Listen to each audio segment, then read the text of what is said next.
Hello student, मैं हूं mister निजाम खान।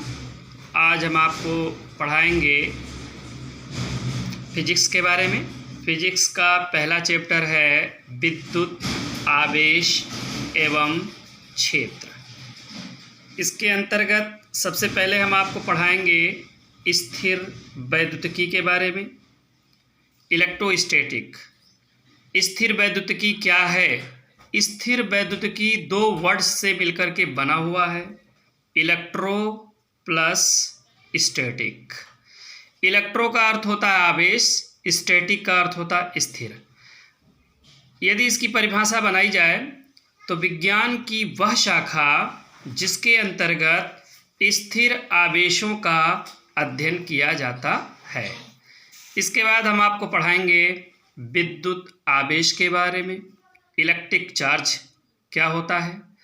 विद्युत आवेश पदार्थ का वह गुण होता है जिसकी उपस्थिति में वह पदार्थ किसी अन्य वस्तु पर बल का अनुभव कराता है। एग्जाम्पल अगर लिया जाए, यदि किसी आवेशित क्षण को कागज के टुकड़ों के पास लाया जाता है तो कागज के टुकड़े उस क्षण से चिपक जाते हैं, जबकि बिना आवेशित क्षण के नहीं चिपकते। मिसाल के तौर पर यदि कलम को हम अपने बालों से रगड़ते हैं और रगड़ने के बाद अगर उसे कागज के टुकड़ों के पास ले जाते हैं तो कलम कागज के टुकड़ों को अपनी ओर आकर्षित करने लगता है। वैद्युत आवेश दो प्रकार का होता है, धनावेश और ऋणावेश। विद्युत आवेश का एसआई पद्धति में मात्रक कूलाम होता है। यह एक अदिश राशि है।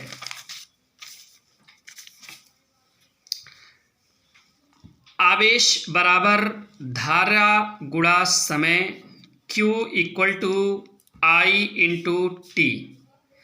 इस पर आधारित एक एग्जाम्पल ले लिया जाए।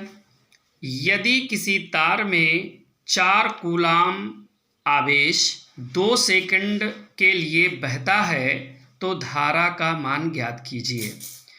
इस क्वेश्चन में आवेश की वैल्यू दी गई है और टाइम दिया गया है। इसके पहले हम पढ़ चुके हैं कि Q = I × T होता है। Q की वैल्यू 4 दिया गया है, Q के स्थान पर 4 रख दीजिए, = I × T। T के जगह पर 2 दिया गया है, 2 रख दीजिए, या I × 2 = 4 कर देते हैं, या I = 4/2। 4 को 2 से डिवाइड कर देते हैं और आंसर आ जाता है I = 2 एम्पियर। इस प्रकार से धारा का मान 2 एम्पियर आ जाएगा। विद्युत आवेश का यदि विमीय सूत्र निकाला जाए, डायमेंशन इसकी क्या होगी, तो हम जानते हैं कि Q = I × T होता है। Q = I को यहाँ एम्पियर कहते हैं, इसको A से डिनोट करते हैं, और T को टाइम कहते हैं और टाइम को T से डिनोट किया जाता है। इस तरीके से विद्युत आवेश का जो विमीय सूत्र होता है वो होता है AT, और उसको बड़े ब्रैकेट के अंदर रखते हैं। आवेशन की विधियां। अब हम बताएंगे कि आवेशन की विधियां किस तरीके से होती, कितने प्रकार की होती हैं। सबसे पहले घर्षण द्वारा आवेशन।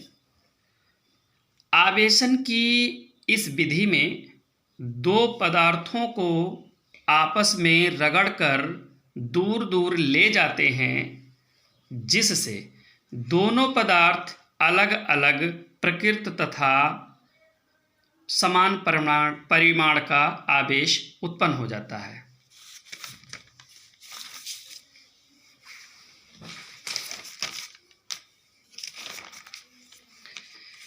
किसी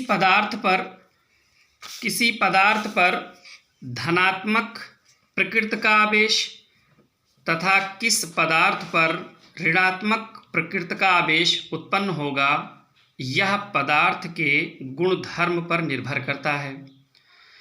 उदाहरण के लिए, अगर कांच की छड़ को रेशम के कपड़े से रगड़ दिया जाए तो ऐसा करने पर जो कांच की छड़ होती है वो धनावेशित हो जाती है और रेशम का कपड़ा ऋणावेशित होता है। चालन द्वारा आवेशन। चालन द्वारा आवेशन, आवेशन की इस विधि में किसी एक आवेशित वस्तु को अन्य अनावेशित वस्तु से स्पर्श करा के अनावेशित वस्तु को आवेशित किया जा सकता है।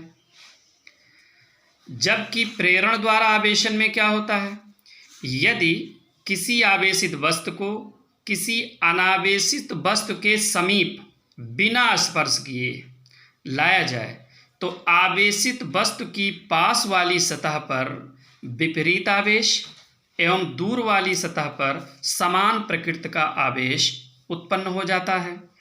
इस घटना को स्थिर वैद्युत प्रेरण कहा जाता है।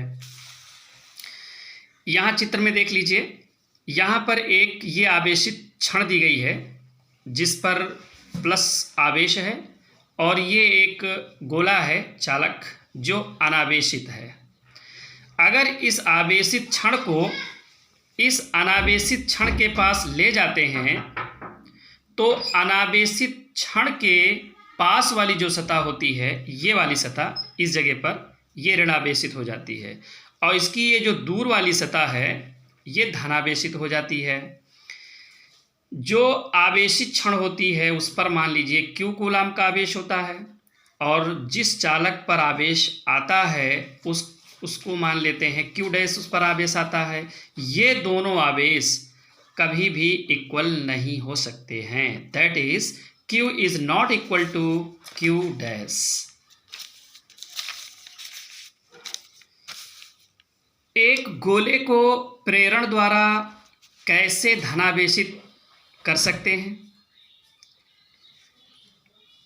या ऋणावेशित कर सकते हैं, इसके लिए हम 3 स्टेप में बात कर लेते हैं। गोले को धनावेशित अगर करना है, इसके लिए हम सर्वप्रथम विपरीत आवेश यानी ऋणावेश वस्तु गोले के पास लाएंगे।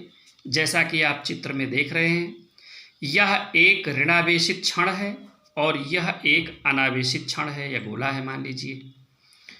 चूँकि हमें गोले को धनावेशित करना है इसलिए जो हम क्षण लेते हैं वो ऋणावेशित क्षण लेंगे, विपरीत आवेश वाला हम यहाँ पर क्षण लेते हैं। दूसरे स्टेप में आप देखिए, जैसे ही हम ऋणावेशित क्षण को अनावेशित क्षण के पास लाते हैं तो प्रेरण के अनुसार अनावेशित गोले के पास वाली सतह धनावेशित हो जाती है तथा दूर वाली सतह ऋणावेशित हो जाती है, जैसा कि चित्र में आप दिखाई दे रहा है। ये ऋणावेशित क्षण है और ये गोला है जो पहले अनावेशित था, लेकिन अब इस पर इसकी जो पास वाली सतह है उस पर धनावेश है, जबकि जो दूर वाली सतह है इस पर ऋणावेश है।